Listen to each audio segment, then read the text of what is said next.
नमस्कार दोस्तों, स्वागत है आप सभी का आपके अपने YouTube चैनल नॉलेज पंडित पर। मैं रंजीत पांडे आप सभी के लिए इस वीडियो में 100 मोस्ट इंपॉर्टेंट जीके के क्वेश्चंस लेकर आया हूं। एक ही बार में एक ही स्पीड में आपके लिए 100 क्वेश्चंस कवर कराऊंगा। वीडियो को पूरा देखिए, सभी परीक्षाओं के लिए इंपॉर्टेंट है। अगर आप हमारे चैनल पर नए हैं तो सब्सक्राइब करके बेल आइकन ऑन कर लीजिएगा। वीडियो लाइक करके शेयर जरूर करिएगा। दिन भर के सभी वीडियोस आपके लिए एक साथ मिल जाएंगे। आप हमारे चैनल को सब्सक्राइब करके रखें जिससे लिंक आपके लिए मिल जाए जब भी वीडियो अपलोड हो। चलिए इस वीडियो को शुरू करते हैं। सबसे पहला प्रश्न है, ग्राम पंचायत का निर्वाचन कराना किस पर निर्भर करता है? तो राज्य की सरकार पर निर्भर करता है। राज्य में राष्ट्रपति शासन से तात्पर्य राज्य में किसके शासन से है? तो राज्य में राज्यपाल के शासन से है। राष्ट्रपति राज्यों में किस अनुच्छेद के तहत राष्ट्रपति शासन आरोपित कर सकता है? तो अनुच्छेद 356 के तहत यह राष्ट्रपति शासन लगा सकता है। राज्यसभा का पदेन अध्यक्ष कौन होता है? तो भारत का उपराष्ट्रपति राज्यसभा का पदेन अध्यक्ष होता है। भारतीय संविधान किसको हटाने की व्यवस्था प्रदान नहीं करता? तो भारतीय संविधान राज्यपाल को हटाने की व्यवस्था प्रदान नहीं करता। कार्यकाल पूर्ण होने से पूर्व भारत के राष्ट्रपति को उनके पद से कौन हटा सकता है? तो भारत के राष्ट्रपति को उनके पद से संसद के द्वारा महाभियोग लगाकर हटाया जा सकता है। भारत के प्रधानमंत्री को कौन नियुक्त करता है? तो राष्ट्रपति भारत के प्रधानमंत्री को नियुक्त करता है। राष्ट्रपति के चुनाव में कौन भाग लेता है? तो लोकसभा, राज्यसभा, विधानसभा के सदस्य राष्ट्रपति के चुनाव में भाग लेते हैं। लोकसभा राज्यसभा की संयुक्त बैठक कब होती है? तो संसद सत्र शुरू होने पर लोकसभा और राज्यसभा की संयुक्त बैठक होती है। कौन सा अधिकार केवल राज्यसभा को प्राप्त है? तो नवीन अखिल भारतीय सेवाओं को शुरू करने का अनुमोदन करना केवल राज्यसभा को यह अधिकार प्राप्त है। राष्ट्रपति की मृत्यु होने या इस्तीफा देने पर राष्ट्रपति के कार्यकाल का कार्यभार का पालन उपराष्ट्रपति कब तक करेंगे? तो अधिकतम 6 महीने तक उपराष्ट्रपति राष्ट्रपति का कार्यकाल संभालेंगे। संविधान सभा ने भारत के संविधान को कब स्वीकृत किया था? तो 26 नवंबर 1949 को संविधान सभा ने भारत के संविधान को स्वीकृत किया था। भारतीय संविधान की प्रस्तावना में क्या लिखा हुआ है? तो हम भारत के लोग अपनी संविधान सभा में इस संविधान को अपनाते हैं और अधिनियमित करते हैं और इसे स्वयं को प्रदान करते हैं, यह लिखा है। बिक्री कर कौन लगाता है? तो राज्य की सरकार बिक्री कर लगाती है। भारत के सशस्त्र सेनाओं का सुप्रीम कमांडर कौन होता है? तो राष्ट्रपति भारत के सशस्त्र सेनाओं का सुप्रीम कमांडर होता है। केंद्रीय मंत्रिपरिषद किसके लिए उत्तरदायी होती है? तो लोकसभा के लिए केंद्रीय मंत्रिपरिषद उत्तरदायी होती है। संसद के दोनों सदनों की संयुक्त बैठक की अध्यक्षता कौन करता है? तो लोकसभा अध्यक्ष संसद के दोनों सदनों की संयुक्त बैठक की अध्यक्षता करता है। राज्यसभा की सदस्यता के लिए न्यूनतम आयु सीमा कितनी है? तो राज्यसभा की सदस्यता के लिए न्यूनतम आयु सीमा 30 वर्ष है। किसी राजनीतिक दल को राष्ट्रीय दल के रूप में किसको मान्यता दी जाती है? तो यदि उसे 4 या अधिक राज्यों में राजनीतिक दल के रूप में मान्यता है तो उसे राष्ट्रीय दल के रूप में हम मान्यता दे सकते हैं या संविधान मान्यता दे सकता है। संविधान के किस अनुच्छेद में संसद को संविधान में संशोधन करने का अधिकार प्रदान किया गया है? तो अनुच्छेद 368 में संसद को संविधान में संशोधन करने का अधिकार मिलता है। भारत में सर्वोच्च न्यायालय के जजों की सेवानिवृत्ति की आयु क्या है? तो भारत में सर्वोच्च न्यायालय के जजों की सेवानिवृत्ति की आयु 65 वर्ष है। संविधान का अनुच्छेद 370 किस राज्य पर लागू नहीं होता है? तो अब ये क्वेश्चन हट गया है। यहाँ पर जम्मू कश्मीर आंसर था, लागू होता था लेकिन अब नहीं होता है। जम्मू कश्मीर इसका आंसर था, है ना। भारतीय संविधान का अनुच्छेद 19 क्या प्रदान करता है? तो 6 प्रकार की स्वतंत्रता प्रदान करता है। राष्ट्रपति के निर्वाचन मंडल में कौन होते हैं? तो संसद तथा राज्य विधान मंडल के चयनित सदस्य राष्ट्रपति के निर्वाचन मंडल में होते हैं। राष्ट्रपति राज्यपाल की नियुक्ति में किसकी सलाह देता है? तो प्रधानमंत्री। राष्ट्रपति राज्यपाल की नियुक्ति में किसकी सलाह लेता है? तो प्रधानमंत्री की। अवित्तीय विधेयक को राष्ट्रपति कितनी बार लौटा सकता है? तो 1 बार लौटा सकता है। संविधान के उद्देशिका में क्या वर्णित है? तो समाजवादी, पंथ निरपेक्ष, लोकतंत्रात्मक गणराज्य वर्णित है।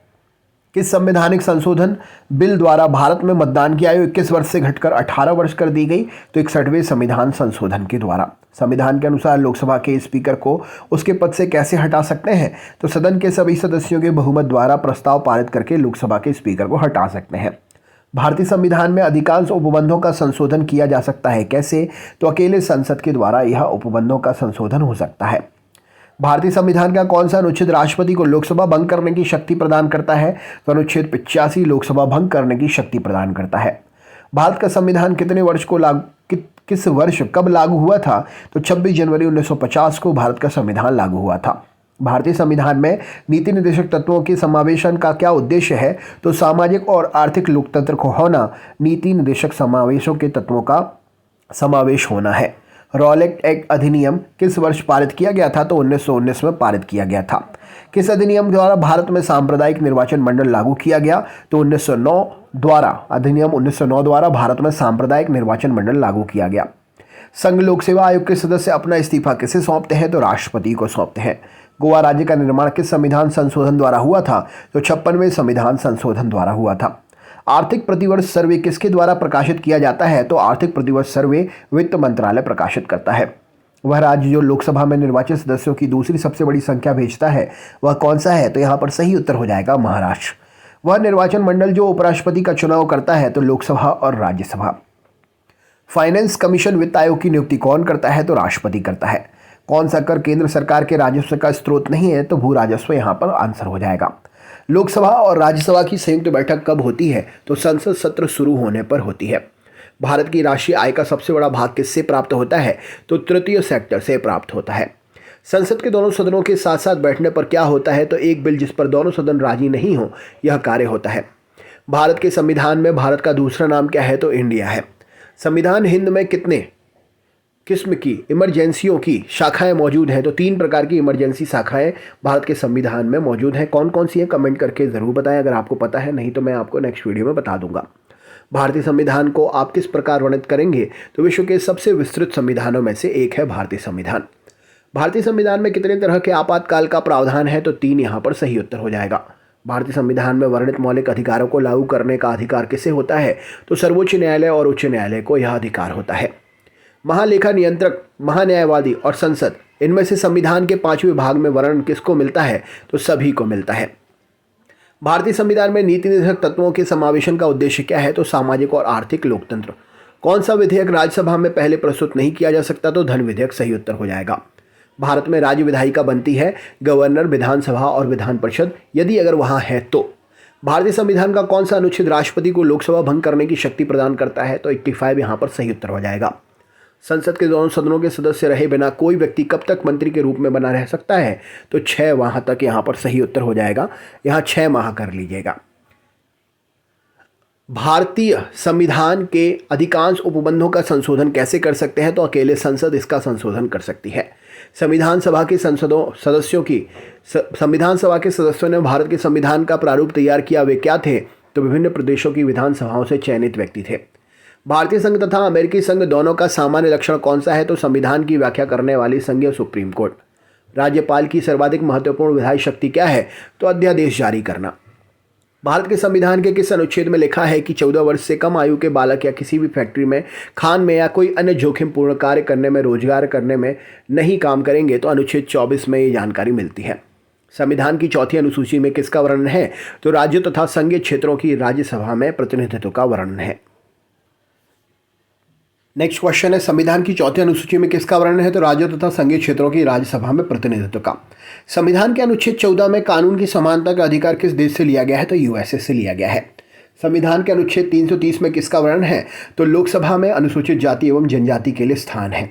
कौन सा बिल संसद के दोनों सदनों में विशेष बहुमत से पास होना अनिवार्य है? तो संविधान संशोधन संबंधी बिल। संविधान की 8वीं अनुसूची में कितनी भाषाएं हैं? तो 22 भाषाएं हैं। मूल कर्तव्यों का वर्णन संविधान के किस अनुच्छेद में है? तो अनुच्छेद 51A में है।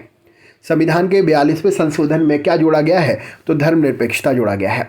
संविधान के निर्माण में कौन सा दल शामिल नहीं था? तो हिंदू महासभा। कौन सा कार्य राज्यसभा के सदस्य ही कर सकते हैं? तो राज्य सूची के किसी विषय को राष्ट्रीय महत्व का घोषित करना, यह केवल राज्यसभा के सदस्य ही कर सकते हैं। राज्यसभा के सदस्यों का कार्यकाल कितने वर्षों का होता है? तो 6 वर्ष का होता है। उपराष्ट्रपति को पद से हटाने के लिए संकल्प किसके द्वारा पेश किया जा सकता है? तो राष्ट्रपति को। पंचायती राज से संबंधित संविधान के 73वें संशोधन विधेयक पर अपनी सम्मति किस समिति ने प्रकट की थी? तो संयुक्त संसदीय समिति ने। भारतीय संविधान की मुख्य प्रस्तावना क्या है? तो विचार, अभिव्यक्ति, विश्वास, आस्था और उपासना। भारतीय संविधान में नीति निर्देशक तत्व को कहाँ से लिया गया है? तो आयरलैंड के संविधान से लिया गया है। संविधान के किस अनुच्छेद में संसद को संविधान में संशोधन करने का अधिकार प्रदान करता है? तो अनुच्छेद 368। संविधान में संशोधन किसमें नहीं किया जा सकते हैं? तो जनमत संग्रह से नहीं हो सकते हैं। राज्यसभा को स्थायी सदन क्यों कहा जाता है? क्योंकि इसे कभी भी भंग नहीं कर सकते हैं, इसीलिए। जुलाई 1946 में बनी संविधान सभा कॉन्स्टिट्यूएंट असेंबली के सदस्यों में कौन नहीं था? तो महात्मा गांधी नहीं थे। सबसे लंबी लिखित संविधान वाला देश कौन सा है? तो भारत है।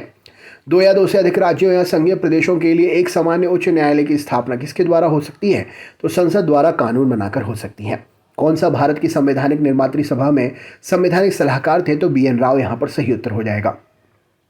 31 अक्टूबर 1947 को जब भारत की संविधान सभा पुनर्गठित हुई थी तब उस समय सदस्यों की संख्या कितनी थी? तो 299 सदस्य थे।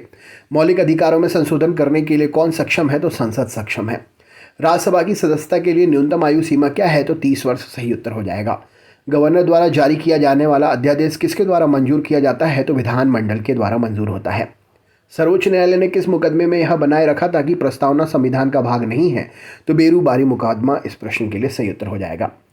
उच्चतम न्यायालय अपने दिए गए फैसले पर पुनर्वलोकन किस अनुच्छेद के अधीन कर सकता है? तो अनुच्छेद 137 के अधीन कर सकता है। फाइनेंस कमीशन की नियुक्ति कौन करता है? तो राष्ट्रपति सही उत्तर हो जाएगा। भारत के राष्ट्रपति द्वारा राज्यसभा में कितने सदस्य मनोनीत किए जाते हैं? तो 12 सही उत्तर हो जाएगा।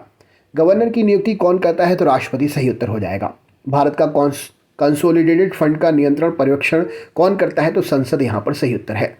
लोकसभा के स्पीकर का चुनाव कौन करता है? तो लोकसभा सदस्य इस प्रश्न के लिए सही उत्तर हो जाएगा।